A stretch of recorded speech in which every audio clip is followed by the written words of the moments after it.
Tezos, the blockchain project that sought to fix crypto's broken governance models, is at the center of talk about how to handle decentralized politics, just not in the way its founders had hoped. On Sunday, the Tezos Foundation announced that it would be carrying out Know Your Customer and Anti-Money Laundering (KYC) AML checks on investors who bought into its July 2017 initial coin offering (ICO).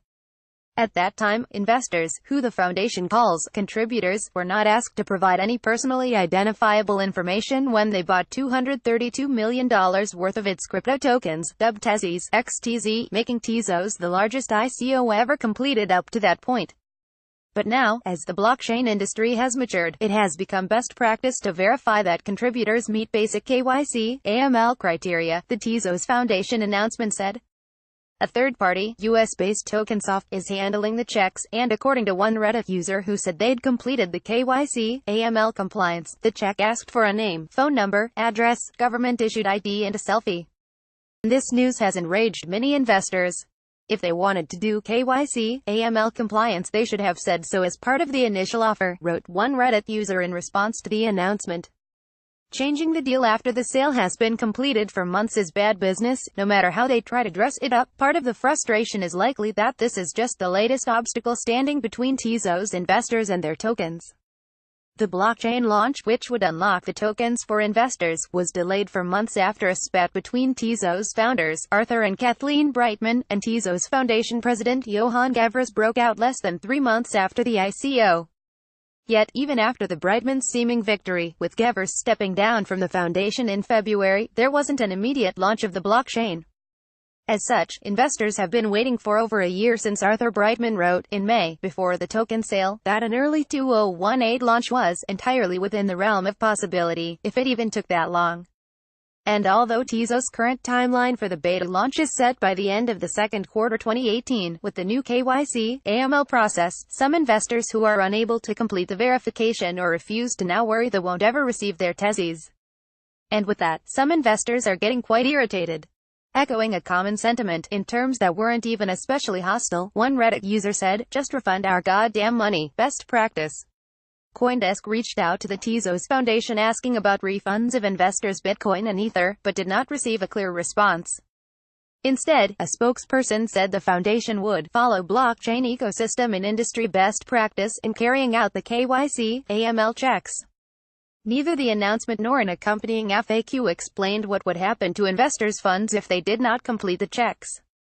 While traditional financial services providers must carry out KYC, AML checks on customers, Matt Gertler, general counsel at Digital Asset Research, finds the foundation's justification for following newly refined industry consensus on ICO procedures unconvincing. The rules haven't changed, he told CoinDesk. It's not that KYC, AML has become the norm. You either had to do it or not. Timothy Draper, a venture capitalist who has provided financial backing for the Tezos protocol and Dynamic Ledger Solutions, the Brightmans company, which controls the still proprietary code behind the network, was more forgiving, telling CoinDesk, "It is a dynamic regulatory environment. I am sure the team has weighed all options," and other Reddit users came to the project's defense. One wrote, "You're buying tokens. You need to do KYC on any exchange for that," but because many investors are contending that the project's goal of decentralization clashes with its insistence on collecting data, some might decline to hand over their personal information. In that case, Gertler said, rescission, or bringing the parties back into the position they were in before they made the contract, would be a reasonable approach. Yet, the Tezos Foundation may not agree. The ICO's terms state that contributions were not investments, but actually, non-refundable donations. The terms further warn of regulatory risk, and even state the contributor understands and accepts that Tezos, the Tezos Foundation, cannot guarantee that contributors shall have any allocation of XTZ when the Tezos network is created. On top of that, contributors are required to waive the right to sue any entity associated with the Tezos network. However, that has not stopped plaintiffs from filing 4 lawsuits against the Tezos Foundation, the Brightmans, Dynamic Ledger Solutions and others associated with the project. And, with that, there's no guarantee that Tezos' terms will hold up to legal scrutiny. Going rogue, those terms might worry many investors and outside observers, but apparent differences of opinion among the Tezos ranks could also cause anxiety. For instance, on Reddit, Arthur Brightman appeared to disavow the decision to conduct KYC, AML checks, posting, "Not my call," in response to another user's call for clarity, after another user shot back, stating that Brightman is a founder and it's distressing that he doesn't have any ability to make a decision on his project, he merely posted, "Agreed." Kathleen Brightman declined to comment on the news. But there are not only whispers of unrest within Tezos, but also from the outside, in the form of a fork. While crypto true believers make all sorts of asseverations on social media, a number of industry observers, including Ethereum creator and crypto heavyweight Vitalik Buterin, have begun to advocate a Tezos hard fork. Hard forks have become a popular way for opposing camps within a cryptocurrency community to part ways, splitting the blockchain in two and creating an alternate cryptocurrency in the process.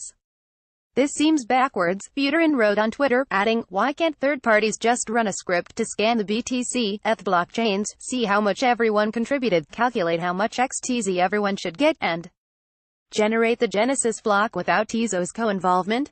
That's how the Ethereum launch worked. Buterin even went so far as to provide a script program that would carry out the plan. Still, that's just talk, but at least one group of disgruntled Tezos fans actually plans on executing a fork. A developer going by the name Yellow_Snake has set up a website and social media channels for Tezos, which the group describes as an instantiation of Tezos that is independent from the foundation and is instead self-governed, with no KYC, AML checks. The group will give accounts the same allotment of Tezos as they had initially on the Tezos blockchain, with the exception of the Tezos Foundation, which will get nothing. Speaking about the Tezos Foundation, Yellow_Snake told CoinDesk, "As a well-defined legal entity with a lot to lose, it is an easy target which can act as a pressure point on the network. I think the people at the Tezos Foundation act in good faith. But it is clear to me that they are in the wrong position to launch the network."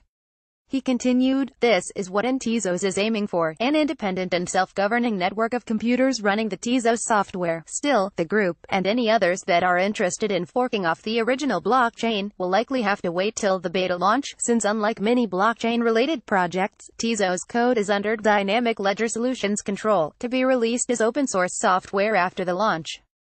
Yet, that doesn't seem to be influencing Yellow_Snake's insistence on forking Tezos. Instead, speaking to many Tezos investors' feelings, the developer concluded, "The KYC was a breaking point for a lot of us. It is a breach of trust, an invasion of privacy, and it compromises Tezos' core value proposition as a potential safe haven for property rights." Dog jumping through flaming hoop image via Shutterstock. The leader in blockchain news, CoinDesk is a media outlet that strives for the highest journalistic standards and abides by a strict set of editorial policies. CoinDesk is an independent operating subsidiary of Digital Currency Group, which invests in cryptocurrencies and blockchain startups.